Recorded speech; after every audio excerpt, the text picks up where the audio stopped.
이제 하나님의 말씀 보시겠습니다.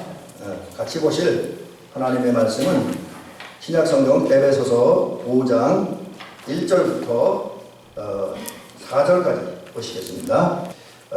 그러므로 사랑을 받는 자녀같이 너희는 하나님을 본하는 자가 되고 그리스도께서 너희를 사랑하신 같이 너희도 사랑하셨으라. 그리고 우리를 위하여 자신을 천사 아낌없는 제물과 희생 제물로 하나님께 드리셨느니라. 음행과 온갖 더러운 것과 탐욕은 너희 중에서 그 이름조차도 부르지 말라. 이는 성도에게 마땅한 관이라. 유치원과 어리석음을 나이나에게 원함이 같지 아니하니 오히려 감사를 하라. 아멘.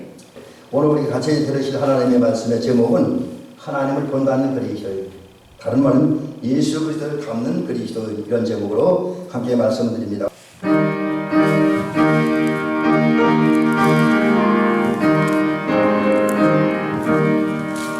신자 되기 원합니다. 진심으로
예수로 신자 되기 원합니다. 진심으로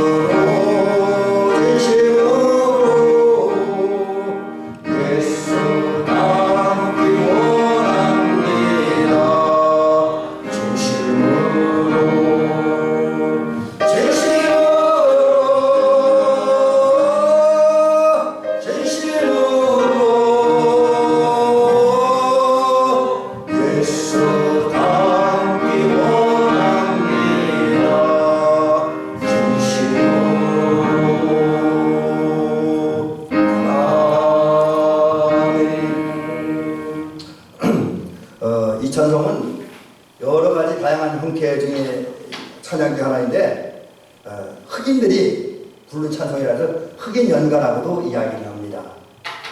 자, 그럼 제가 왜 흑인 연가라고 하는 이 사실 소개하느냐면 이 찬송 속에는 이런 제작 과정이 있어요. 이런 의미가 있고, 그래서 그런 어려움 당했던 사람들의 마음이 정말 진정한 그리스도인 되기를 원하고 진정한 성도가 되기를 원하는 마음을 불렀던 찬양이 이 찬양입니다. 19세기에 서구의 열강들, 그러니까 미국이라든지 영국이라든지 프랑스라든지 그 당시 세계 강국들이 아프리카 지역을 점령했습니다. 그리고 그들은 아프리카 지역에 자기들이 경제적으로 여러 가지 유익한 땅을 차지하기 위해서 각축을 벌입니다. 그것 때문에 아프리카 사람들이 서구 열강들에게 지배를 당합니다. 그리고 그 중에 다는 아니지만 많은 흑인들이 서구 열강들의 나라에 붙들립니다. 체포됩니다. 그리고 포로로 끌려갑니다. 그 중에 많은 흑인들이 오늘날 세계 최강대국이라고 하는 미국, 심지어 기독교적 국가라고 하는 미국으로 끌려갑니다. 그리고 정말 견디기 힘들 정도의 고통과 압박을 당합니다. 고난을 당해요. 인격 모욕을 당합니다. 가지고 있는 모든 걸 착취당합니다. 인간이야의 취급을 받으면서 삽니다. 그러다 보니까 이 아프리카 사람들은 서양 사람들에 대한 미움, 증오 이것을 꽉 찼습니다. 그리고 자신들의 처지와 자신들 연약하게 만들어 놓은 조상들을 원망하는 마음으로 가득 찼습니다. 이제 그런 때에 그 원망과 미움과 불평, 좌절 이런 것을 이제 바꿔서 신앙으로 표현하고 하늘에 대한 소망을 노래하는 찬양들이 흑인 연가입니다. 흑인 연가. 그리고 그 중에 한 찬양이 바로 우리가 조금 전에 불렀던 신자되기 원합니다. 또 사랑하기 원합니다. 거룩하기 원합니다.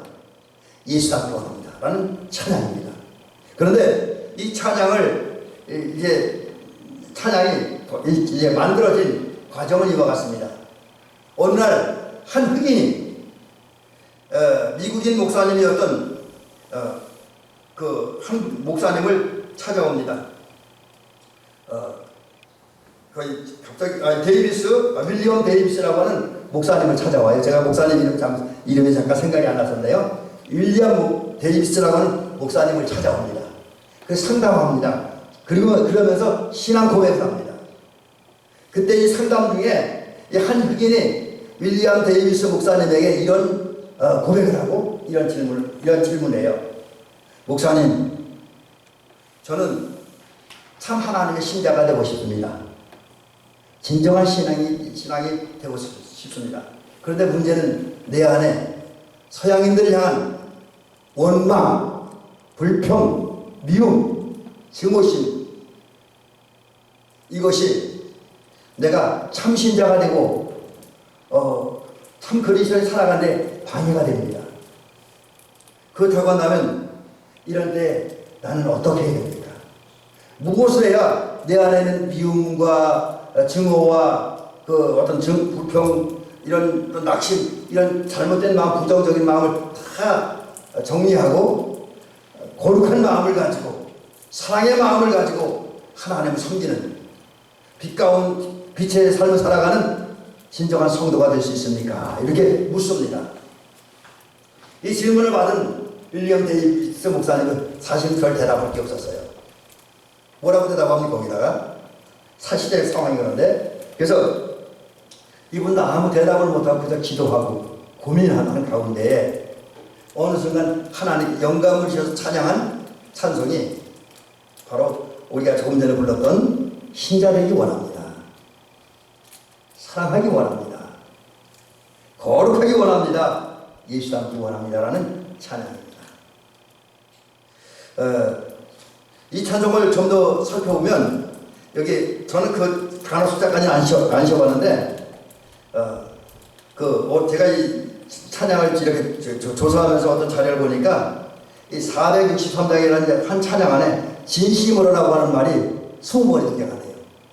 한번 쉬어보세요. 대충 봐도 그런 것 같아요. 제가 이렇게 봐도 한 절만 봐도 한 6번 정도라는 말이 진심으로라고 하는 말이 등장하니까 20번 가까이 기록되어 있습니다. 그만큼 이 찬송을 쓴 분의 그 마음이 진정이라는 거죠. 정말 진정한 성도가 되기를 원한다는 거예요. 진정한 예수님의 사람이 되길 원한다는 겁니다. 그래서 진심이 담긴 이 찬송 속에는 성도들이 갖춰야 할 그리스도인답게 살아가야 할 네 가지 덕목이 잘 되어져 있습니다. 그것을 갖기를 원하는 한 성도의 한 하나님의 백성의 마음에 잘 담겨져 있는 찬양입니다. 특별히 오늘 4절 예수 닮기 원합니다. 이게 이 찬양 가사를 쓰게 만들고 찬양의 곡을 쓰게 만드는 이 성도의 이 그리스도의 이 하나님의 종의 간절한 마음 진심이었습니다. 예수 닮기 원하는 것. 이건 이 찬송을 쓴 이 시인의 또 이 작곡자의 소원이고 삶의 목표이고 신앙의 목표였습니다. 더불어 이것은 모든 성도들을 향한 하나님의 뜻이었고요. 하나님의 기대였고 하나님의 요구였고 하나님의 명령이었습니다. 우리 사실 좀 신앙생활 제대로 하려고 하는 성도들의 근본적인 마음과 목표는 예수 닮는 겁니다.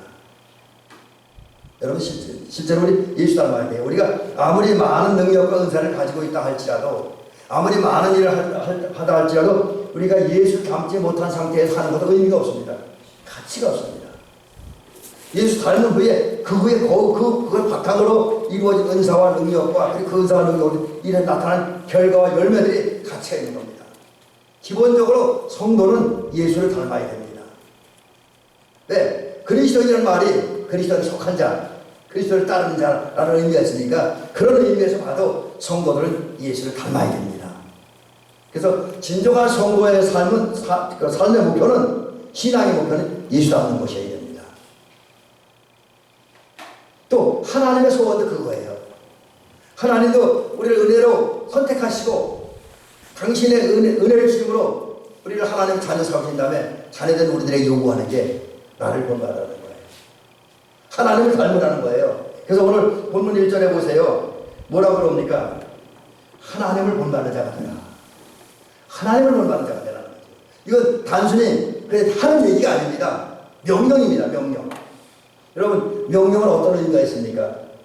적어도 명령이라고 하는 건 해도 되고 안 해도 되는 것이 아닙니다. 반드시 들어야 되고 반드시 순종해야 되는 거예요. 만약에 명령을 이행하지 않으면 처벌을 받아요. 우리 군인들이 상관이 명령했을 때 그 명령에 복종하지 않으면 명령하는 것을 이루지 못하면 이유가 어떤 처벌을 받습니다. 처벌을 받아요. 그래서 군인들 과거에 보면 저희들 군대 생활할 때 야간 사격을 하는데 10발 쏴서 8발이 들어가야 돼요. 깜깜한 데서 표적지에 쏘는데 근데 거기서 8발이 안 들어가고 잠을 안 재웁니다. 말 못해요. 8발 맞추라는 상관의 명령이기 때문에 능력과 상관없습니다. 잠 안 자고 그 군대 말 밤새도록 뺑뺑이 돌아야 돼요. 밤새도록. 낮에 사격도 이제 그건 좀 거리가 먼 사격인데 그것도 그 상관이 원하는 명령대로 되지 않으면 그것을 달성하지 못하면 그것도 또 뭐 휴식 시간 떼지고 엄청난 벌을 받아야 돼요. 고통당하는 벌을 받습니다. 명령은 무조건 이루어져요. 자, 그렇게 본다면 하나님의 명령, 하나님을 본받으라. 이게 명령이니까 우리는 반드시 하나님을 본받아야 돼요. 그걸 그렇지 않으면 지금 당장은 아닐지 몰라도 어느 때인가는 이것 때문에 하나님에게 징계를 당하고 혼납니다. 그러므로 우리 성도들은 하나님을 본받는 성도가 되어주시길 주의 이름으로 부탁드립니다. 자, 그러면 하나님을 본받는다라고 하는 것이 뭐냐? 이 말을 찾아보니까 이 모방한다라고 하는 뜻이더라고요. 모방. 사실 모방은 내가 만들어내는 건 아니죠. 남의 것을 내 것으로 쓰는 거죠. 그래서 이 모방이라는 말을 찾아보니까 그런 뜻이 있더라고요. 본뜬다. 본뜬다. 또 아니면 좀 좋은 의미에서는 어떤 좋은 것을 내가 갖추기 위해서 한번 그렇게 되게 노력하는 것, 훈련하는 것을 말한다고 그럽니다. 근데 이 사람들은 이 모방이라는 거를 창조가 아니니까 남의 거 쓰는 거니까 부정적으로 얘기를 해요. 근데 여러분, 우리 아마 그 말 들어보신 분 있을 거예요. 모방이 없이는 새 것이 없습니다. 모방이 없이는 새 것이 없어요. 그래서 더 의미 있는 말로 하면 모방은 창조의 어머니다, 모친이다. 그렇게까지 얘기를 합니다. 여러분, 세상에 모방이 없는 건 없어요. 그렇습니다. 우리가 하나님을 모방한다. 이건 절대 나쁜 게 아닙니다. 우리가 하나님처럼 되기 위해서, 하나님과 성품을 갖기 위해서, 하나님의 형상을 회복하기 위해서 노력하다 보면, 하나님 흉내를 내다 보면 어느 순간에 우리는 하나님을 닮습니다. 하나님의 성품을 닮아요. 하나님의 성품을 닮음으로 우리에게는 하나님의 형상이 회복됩니다. 하나님의 형상을 가진 인간으로 변하게 됩니다. 그래서 사랑이신 하나님을 닮았기 때문에 사랑합니다. 하나님을 사랑하고 사람을 사랑해. 모방하다 보면, 하나님을 모방하다 보면, 하나님처럼 되려고 노력하다 보면 어느 순간에 하나님의 은혜에 의해서, 이것도 내 의지는 아닙니다. 하나님의 은혜와 성령 역사에 의해서 하나님처럼 선한 감정을 갖습니다.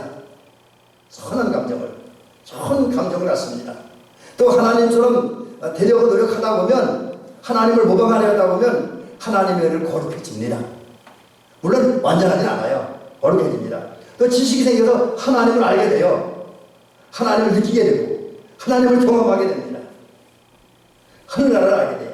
자, 그런 면에서 보면 이제 우리가 하나님을 모방한다는 필요해요. 그래서 여러분들은 성경을 끊임없이 읽고 또 여러 가지 말씀을 들으면서 하나님에 대해서 이론적으로, 지식적으로 하나님을 알아야 돼요. 그런 다음에 그 하나님의 마음을 갖기 위해서, 그 하나님 같은 마음을 갖기 위해서, 그 하나님 같은 생각을 갖기 위해서, 그 하나님 같은 성품을 갖기 위해서 우리 끊임없이 그 흉내를 내야 돼요.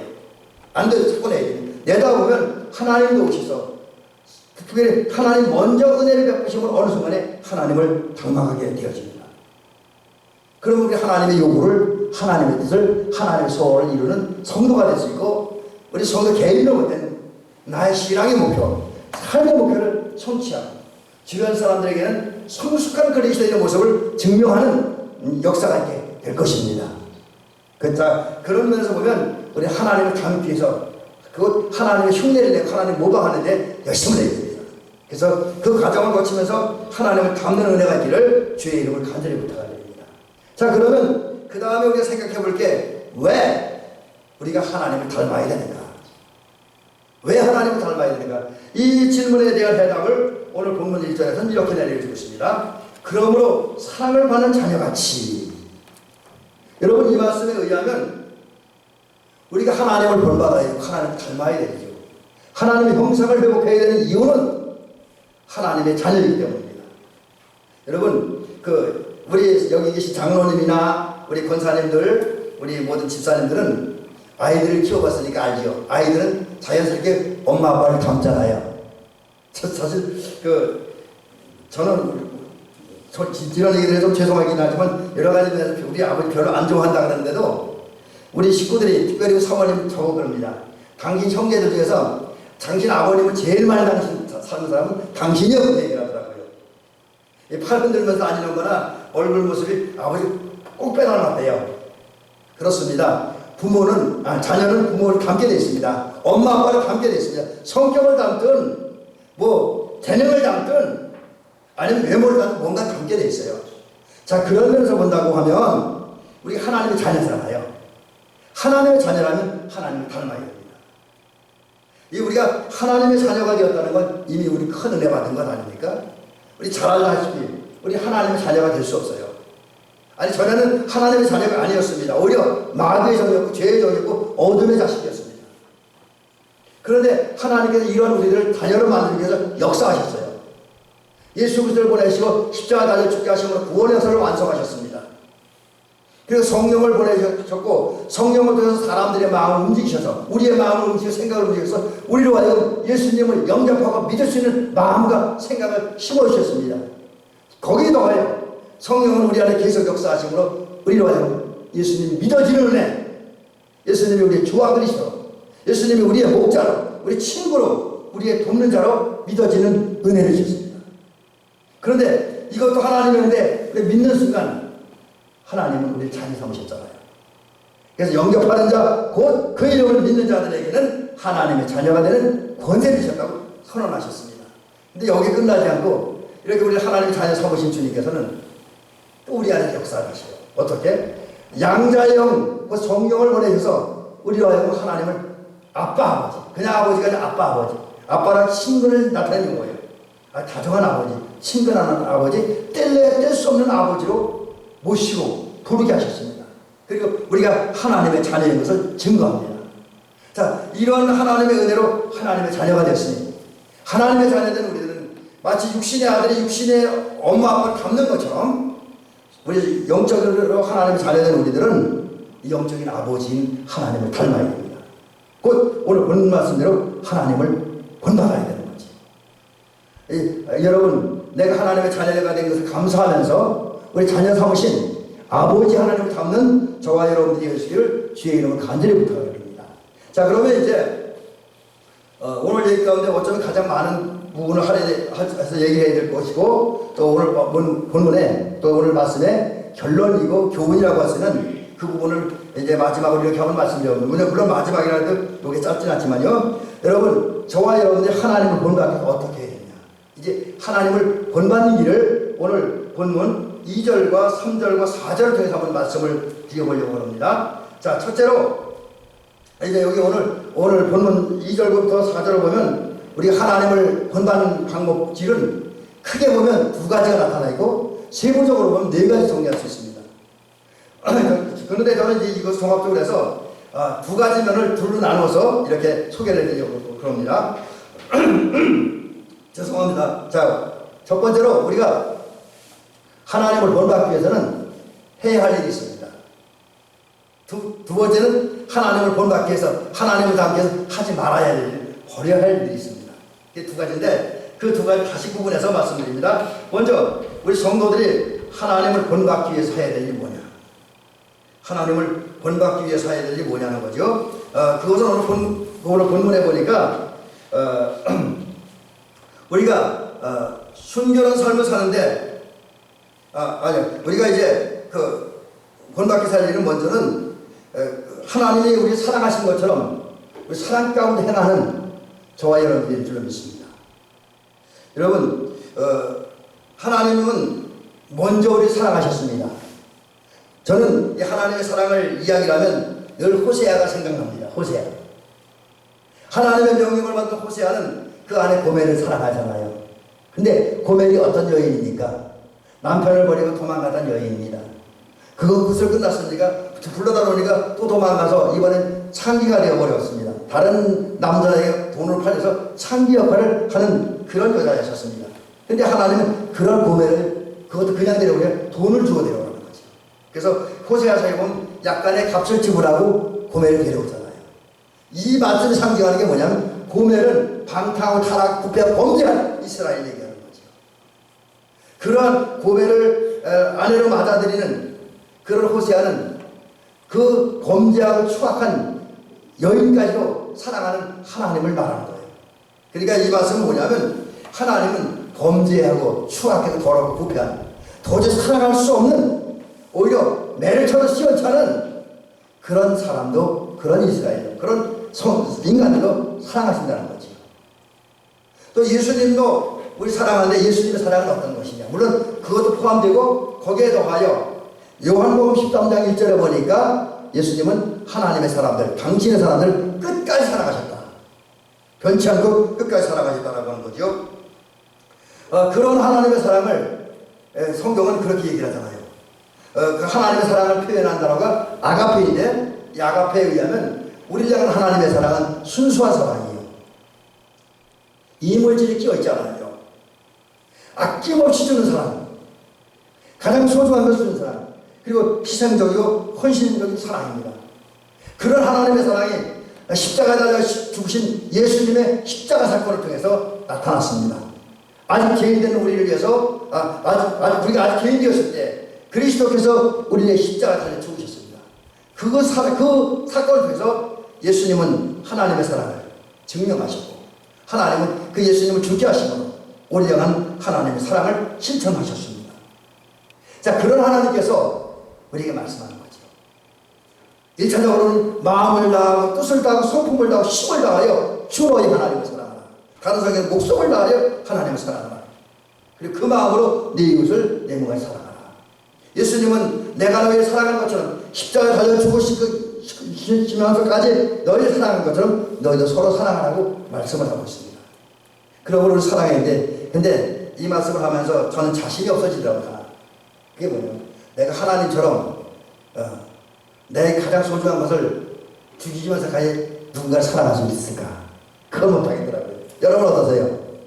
여러분 누군가를 사랑해서 그 사랑한 사람을 여러분이 가장 소중한, 심지어 여러분 생명을 줄 수 있습니까? 어떠세요? 아마 그거는 특별한 경우 아니면 쉽지 않을 거라고 봅니다. 그래서 제가 느낀 게 뭐냐면, 우리는 예수님처럼 하나님처럼 하나님을 사랑하고 사람을 사랑하는 불가능하다는 거죠. 다만 우리가 할 수 있는 게 있습니다. 그게 뭐냐면, 우리는 비록 주님이 원하는 것만큼, 하나님 말씀하시는 것만큼은 하나님과 이웃을 사랑도 못하지만, 가족 사랑도 못하지만, 그래도 진심으로 순수한 마음으로 최고의 것으로 하나님과 사람을 사랑해야 된다. 우리가 할 수 있는 법에 최선을 다해서 그걸 우리가 할 수 있지 않겠냐 하는 겁니다. 특별히 하나님께서 우리에게 주신 좋은 것들을 나눔에 베풀며 살아갈 수 있다라는 것이죠. 그 다음에 그렇게 살 때 우리가 하나님을 본받는 자가 된다는 거죠. 그 다음에 이제 우리가 하나님을 본받기 위해서 해야 할 두 번째 일은 뭐냐면, 오늘 4절에 보니까 감사하는 말을 하라 그랬어요. 감사하는 말을 하라. 여러분, 우리 성도들은 마음에 감사하는 마음을 채워줘야 됩니다. 왜? 진정한 감사, 그 감사뿐만 아니라 진정한 신앙, 진정한 모든 것은 마음에서 시작되고 생각에서 시작되어집니다. 특별히 하나님의 은혜로 크고 놀라운 은혜와 사랑을 받았습니다. 또 언제나 함께 하시고 동행해 주시는 복을 받았습니다. 모든 것이 합력하여 서로 이루는 복을 받았습니다. 이런 은혜를 주신 하나님께 우리는 감사하는 마음을 가져야 됩니다. 감사하는 마음과 생각이 우리 안에 꽉 채워져야 됩니다. 그리고 하나님께 대하여 말로 감사, 또 할 수 있으면 우리 삶을 통해서 행위로 감사를 표현하는 그 저와 여러분이 될 줄 믿습니다. 그래서 오늘 이 시간 예배드린 여러분의 마음이 어떠하신지요? 시간 됐으니까 와서 앉았다 가면 그만입니까? 그거는 하나님을 본받는 사람이 하는 일이 아닙니다. 하나님을 본받고 하나님처럼 살려면 정말 이 예배 드릴 때 비록 육신은 피곤해서 어쩔 수 없이 물론 이렇게 말씀 집중하지 못하고 졸 수도 있습니다. 그러나 그래도 집중해서 최선을 다해서 감사하는 마음으로 이 예배를 하나님께 드리고 또 이 말씀을 들어야 될 것입니다. 그리고 늘 감사하는 말을, 하나님께 감사하는, 하나님의 은혜와 사랑에 감사하는 말을 말로 표현해야 돼요.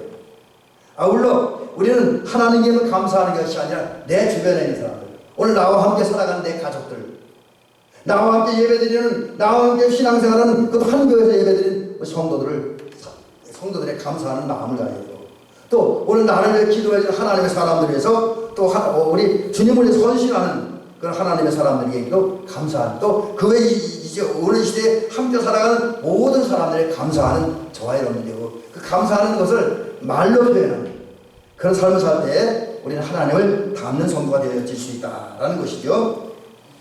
그 다음에 이제 우리가 하나님을 닮으려고 할 때, 하나님을 본받으려고 할 때 하지 말아야 될 것, 버려야 될 일이 있습니다. 그것도 에베소서 5장 3절부터 4절은 여러 가지로 나오는데 두 가지 제가 정리를 해봅니다. 먼저 우리는 순결한 생활을 하는데 방해가 되는 것을 버려야 된다라는 것이죠. 순결한 생활. 하나님은 순결한 하나님, 거룩한 하나님. 예수님도 순결하고 거룩한 예수님입니다. 우리가 믿고 살아가는 하나님, 예수님이 그런 분이기 때문에, 또 그 주님께서 내가 거룩한 같이 너희도 거룩하라고 말씀하시기 때문에 우리는 거룩하고 순결한 성도들이 될 줄로 믿습니다. 자, 그러기 위해서는 우리가 이제 버려야 될 것이 있습니다. 오늘 본문은 그것을 이렇게 이야기를 합니다. 여기 오늘 본문에 보니까 우리가 그 순결한 삶을 살기 위해 버려야 될 것이 있는데 5장 3절에 보니까 음행과 온갖 더러운 것과 탐욕을 버리라. 이름도 부르지 말라. 음욕이 뭡니까? 부정한 거예요. 좀 강연을 민망해서 자세한 걸 못 드리고 제가 원본에 여러 가지 써놨는데 그거 다 못 드리고 그냥 하나님 허락하지 않는 그런 모든 이성적 행위들은 버려야 된다는 거죠. 그 다음에 이제 온갖 더러운 것은 있으면 뭡니까? 이것은 두 가지 의미가 있다고 합니다.